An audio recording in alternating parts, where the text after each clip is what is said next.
Hello friends, good afternoon.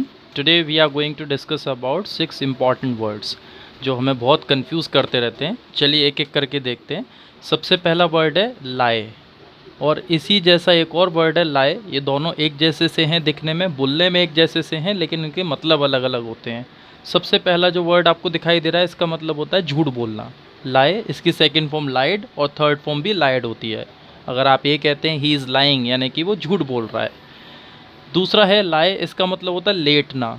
जैसे आपने देखा होगा अक्सर डॉक्टर्स वगैरह बोलते हैं कि आप लेट जाइए, तो वहाँ पर बोला जाता है lie down, please lie down on the bed.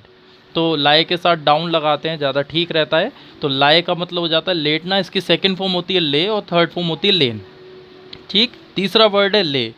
ये और ये आपको एक जैसे से लग रहे होंगे. ये लाए की सेकंड फॉर्म है और ये ले है. इसका मतलब होता है जैसे हमारे घर पे कभी गेस्ट आते हैं तो हम कुछ इस तरीके से बोलते हैं छोटे बच्चों से या नौकर वगैरह से कि टेबल लगा दो, गेस्ट आए हुए हैं. तो टेबल लगा दो, इसको इंग्लिश में बोलेंगे ले द टेबल. खाट बिछा दो, लाइट चली गई है तो बाहर खाट बिछा दीजिए. खाट होती है कॉट, ले द कॉट.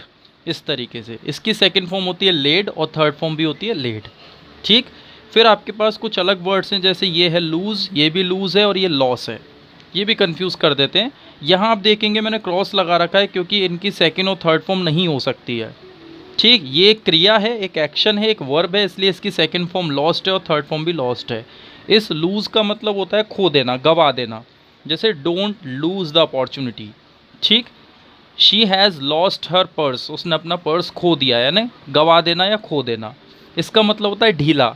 जैसे आपने कभी कभी सुना होगा लोग बोलते हैं उसका कैरेक्टर लूज़ है, ये शर्ट लूज़ है, ये टी शर्ट लूज़ है, ऐसे करके बोला जाता है. तो ये लूज़ होता है, यानी कि ये कोई क्रिया नहीं है, ये कोई वर्ब नहीं है, इसलिए यहाँ पर इसकी कोई सेकंड फॉर्म और थर्ड फॉर्म भी नहीं है. ठीक.